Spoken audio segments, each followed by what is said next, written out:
Welcome to the Georgia channel here at the Voice of College Football. I'm your host, Matt Green, and today we're coming at you with some breaking news. Unfortunately, that breaking news is that Georgia's second leading rusher last year, Trevor Etienne, has declared for the NFL draft, and this news comes about a week after Etienne. I guess it was never social media graphic official.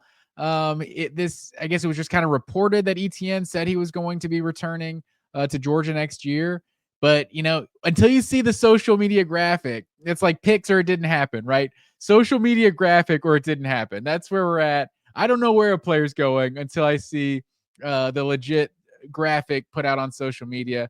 And you saw it with ETN, kind of like AD Mitchell's a couple years ago, or I guess that was last year, where he had a couple pictures in Georgia, a couple pictures in Texas.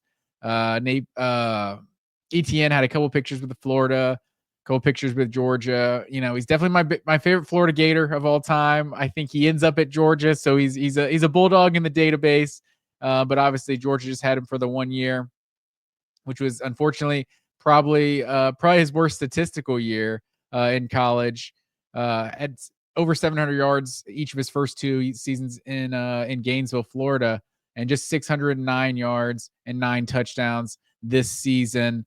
And that was in just 10 games. He missed 4 games due to injury. But yeah, it puts out the graphic. Thanks, Billy Napier. Thanks, Kirby. Thanks, Dog Nation. And signed it. Trevor Etienne, SEC champ. And I think that it's a big loss for Georgia. I think the SEC champ part, I love him throwing that in there because I think that's when this fan base truly, I think just kind of loved Trevor Etienne. It was after that SEC championship performance, his second great performance against Texas. But then his post-game interview just talking about how much he loved Georgia and this is why he came to Georgia, was to play in big time games like this. That's the kind of thing that excites you as a fan, and especially coming from a former Florida Gator. A nice little jab at the Gators. Like, you couldn't accomplish that at Florida. You had to go to Georgia if you wanted to play in these big games and play in the SEC championship, and that's exactly what he did, and played sensationally in that game. But like I said, this is a disappointing loss for Georgia.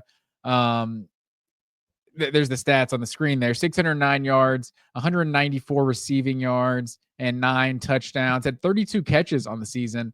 Only averaged 5 yards a carry. He averaged 6.1 as a freshman at Florida, and then 5.7 as a sophomore.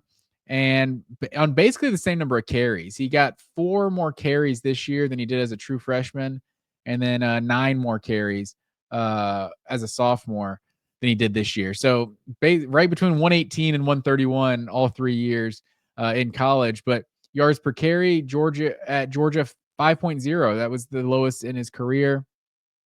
And we talked about the struggles that this run game had this year. And I think that's that's why it's so such a big loss, I think, for Georgia. Because admittedly, I guess I don't know. Admittedly, I don't know how these guys think necessarily, but most people, I think, would say that Trevor Etienne had a disappointing season this year, just statistically.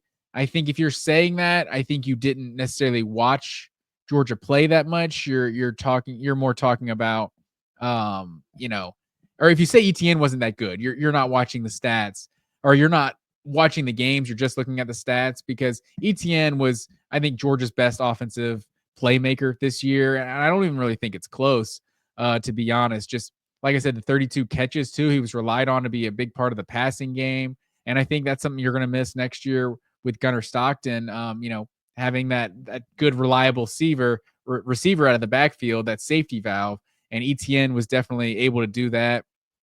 And I think you just saw with how Georgia's offensive line struggled. It's no like knock on Trevor Etienne. They had a disappointing season, because the Kentucky one is the first one that comes to mind.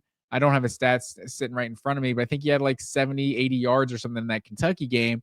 And it seemed like every play he was making 2 or 3 guys miss, and Georgia was just getting whooped on the offensive line. And, he was kind of doing what he could despite Georgia's struggles on the offensive line. And so I think he was ranked as like a top 4, top 5 running back for the 2025 NFL draft coming into this season. And I think people were anticipating kind of that big year as the go-to guy in Georgia's backfield, maybe getting more number 1 carries than he was getting, splitting carries with Montreal Johnson at Florida. But now coming out of the season, it's like, I don't know. I don't know that he's still a top 5 running back, maybe top 10 running back. And like, what does that even mean, really? Like, top 5 running back, you could be the 40th pick of the draft, or you could be the 100th pick of the draft. You really don't know. And with how the NFL has kind of devalued that running back position in recent years. So if he's a top 5, top 10 running back, like, I don't know what that means. Top 3rd, 4th, 5th round pick. I'm not sure. And that's why I don't necessarily understand it. I mean, we don't know what that market is in NIL for running backs necessarily. Like, Carson Beck was over here turning down NFL money for more money in college, right? I guess he turned down the NFL for a payday to stay in college, whereas a guy like Trevor Etienne just wants to get to the NFL. And even though he's definitely not promised to be a high draft pick by any means. So I think that's an interesting decision from him, especially like in terms of a guy leaving when his stock isn't necessarily at an all-time high. I think his stock is definitely lower right now than it was before the season started. And that's not to say anything negative about him. I think that's just, the nature of what happened in 2024. Because like I said, I'm disappointed that Trevor Etienne was coming back. Like, you look at this team, like they were 15th in the SEC in rushing. So obviously not great. So it's not like you're not losing production that can't be replaced. I personally thought Etienne, another year, he was dinged up a lot this year, missed 4 games, but that doesn't even include, a couple more games where he was playing, not at 100%. So I thought Trevor Etienne and Nate Frazier had the opportunity to be maybe the best backfield duo in the SEC next year. I thought, this is Georgia after all. Like, we know this offensive line was disappointing, this run game was disappointing, but it is RBU for a reason, right? Like, Georgia's, DNA is running the football. So it would not have shocked me if Georgia comes back and corrects what they were in 2024 and all of a sudden is able to run the ball really well. So now losing Trevor Etienne and Nate Frazier is your only guy coming back. And Nate Frazier did lead Georgia in rushing this year, 671 rush yards and 8 touchdowns. I think I saw a stat. I apologize for not citing my sources. I can't remember who it was, but the last guy that led Georgia in rushing with under 700 yards was Michael Cooper back in 2003. So yeah, it was not a great year for Georgia running the football. I think that was Craig Lumpkin's freshman year as well. That year ended in that overtime game with Purdue. But yeah, so you look at this running back room in 2025. Frazier led the way with 671 rushing yards, but obviously had his inconsistencies, his fumbles at times.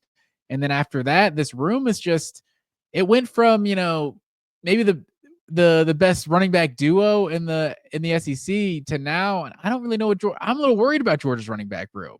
You got Cash Jones has definitely played the most of anyone outside of Frazier. And then you got Branson Robinson and Roderick Robinson, 2 guys you expected to get something from this year that both basically missed the entire season due to injury. I think Robinson got like 2 carries. They're both Robinson. Roderick Robinson, I think, got 2 carries this year. Branson, I think, at least got a couple touchdowns. He was healthy for a couple games. But you saw Dwight Phillips. Was it the Florida game that Dwight Phillips scored the touchdown late, like the true freshman? Like, he's more of just a speed guy. Chauncey Bowens is a real big bruiser. Like, you saw a little bit of him, not a lot, as a true freshman this year. And then you bring in Bo Walker. That's the only running back recruit in this class. Although I think Todd Robinson was talked about as a DB kind of running back coming out of high school, and maybe out of necessity that guy gets put in the running back room. But excuse me, Dylan Bell is your next leading rusher returning from last year, 107 yards on the ground a year ago. So yeah, Bo Walker, I mean, he's a 3-star. Georgia's gotten plenty of stud players that were 3 stars, so that's not a knock on him by any means. If Kirby wants you, it's good enough for me. And then you lost Usman Chroma to FSU on signing day. That was a 4-star running back, the top 100 player coming out of high school. So, you know, it's it's an interesting time for Georgia in the backfield. It's not exactly looking like running back you these days, but yeah, that's the big news from today. I just got done recording my live show, and then this news broke, so I felt like I had to hit the people with the hard hitting news. So Trevor Etienne, like I said, declaring for the NFL draft, and please tune in every Tuesday night at 8 p.m. We do our live show, Georgia Bulldogs Live, and then I come to you as well with the breaking news stuff like this, and then we do live post game reaction, and it's gonna be a while till we have another one of those. But I appreciate everyone tuning in. Please like, share, and subscribe to the channel, and go Dogs.